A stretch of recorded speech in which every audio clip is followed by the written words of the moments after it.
கர்த்தருடைய பரிசுத்த நாமத்திற்கு ஸ்தோத்திரம் உண்டாவதாக. இன்றைய ஜீவ வார்த்தை நிகழ்ச்சியை கேட்டுக்கொண்டிருக்கும் அனைவரையும் கர்த்தருடைய பரிசுத்த நாமத்தினால் வாழ்த்துகிறேன், ஆசீர்வதிக்கிறேன். இன்றைய தின தியானத்திற்கு தேவன் கொடுத்த வேத பகுதி, அது சங்கீத புஸ்தகம் 9ஆம் சங்கீதம் 10ஆம் வசனம். சங்கீதம் 9:10.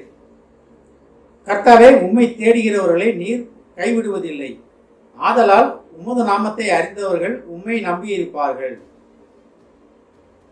பாருங்க, ஒரு 2-3 காரியங்கள் சொல்லப்பட்டிருக்கிறது.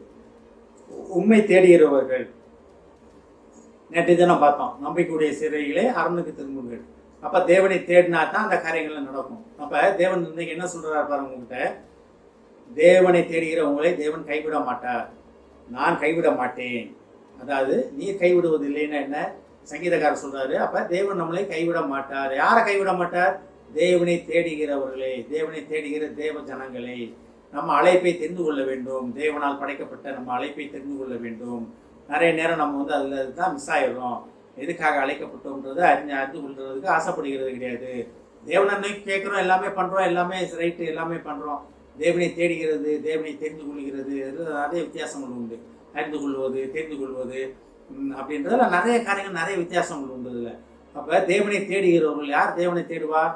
ரட்சிக்கும் தேவன் உண்டு, எனக்கா ரத்தம் சிந்தி மரித்த இயேசு உண்டு, கர்த்தர் உண்டு, அவர்கிட்ட தான் விடுதலை உண்டு. அவங்க தான் தேவனை தேடுவாங்க.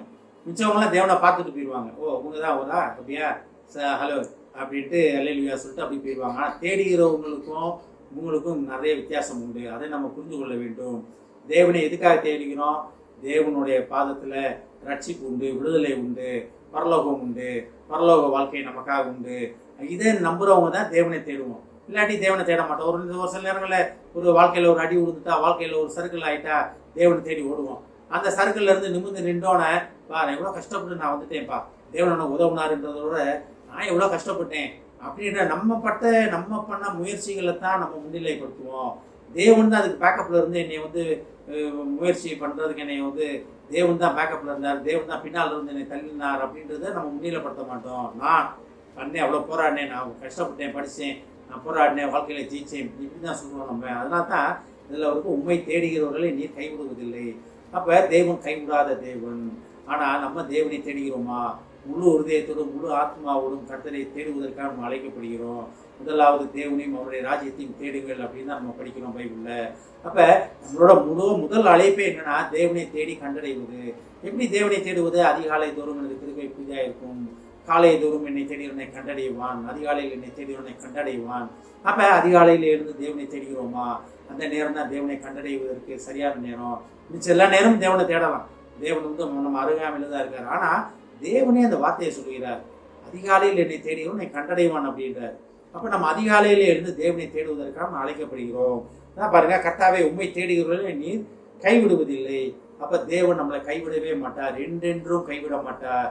நம்ம இன்னைக்கு கை விட்டுட்டு நாளைக்கு வாப்பா, நாளைக்கு சேர்த்துக்கிறேன், சரி 2 நாள் என் கூட 3ஆம் நாள் நீ தனியாக போ அப்படின்னு தேவன் நம்மளை என்றைக்குமே கைவிடாத தேவன். அதுக்கு அடுத்ததை பாருங்க, ஆதலால் உமது நாமத்தை அறிந்தவர்கள் உண்மை நம்பி இருப்பார்கள். நம்ம தேவ நாமத்தை நம்ம அறிந்திருக்கிறோம். தேவநாமம் என்ன? நம்மளை விடுவிக்கும் நாமம், நம்மளை ரட்சிக்கும் நாமம், நம்மளை குணப்படுத்தும் நாமம், நம்மளை ஆறுதல் படுத்தும் நாமம், தேறுதல் படுத்தும் நாமம். தேவநாமம் சொல்லிக்கிட்டே போகலாம் நம்ம. அப்ப உமது நாமத்தை அறிந்தவர்கள் உண்மை நம்பி இருப்பார்கள். அப்ப தேவன் மேல நம்பிக்கை வைத்திருக்கிறனால தான் தேவனை நம்ம தேடுகிறோம். தேவன் மேல நம்பிக்கை இல்லைன்னு வச்சுக்கோங்க, நம்ம தேவனை தேட மாட்டோம். அதாவது அது அழகா இருக்கு பாருங்க, உண்மை நம்பி இருக்கிறவர்கள் உண்மை தேடுகிறவர் அவர்களை கைவிடுவதில்லை. அப்ப உண்மை நம்பி இருக்கிற நாம் தேவனை தேடுகிறோம். தேவனை தேடும் போது தேவன் நம்மளை கைவிட மாட்டார். ஒருபோதும் தேவன் நம்மளை கைவிட மாட்டார்.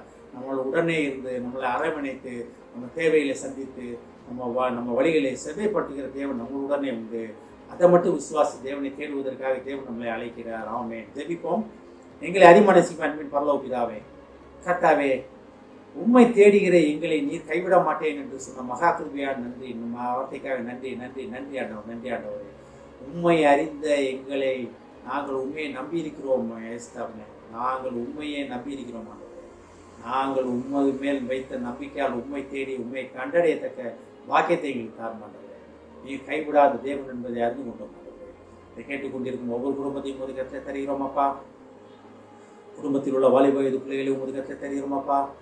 வாலிப பருவத்தின் ஆசை பாசங்களுக்கு அந்த பிள்ளைகளை நீங்களாக்கி பாதுகாத்துக் கொள்ளுமாப்பா. வாலிப பருவத்திலே உச்சினை நினை என்ற வாக்கின்படி தகப்பனே அந்த பிள்ளைகள் முழுவதுமாக உண்மை சார்ந்து கொள்ளட்டும். ஆசீர்வதிக்கிறோமாப்பா. இயேசுவின் மூலமாக கேட்கிறேன் நல்ல பிதாவே, ஆமென். கர்த்தர் உங்களை ஆசீர்வதிப்பாராக.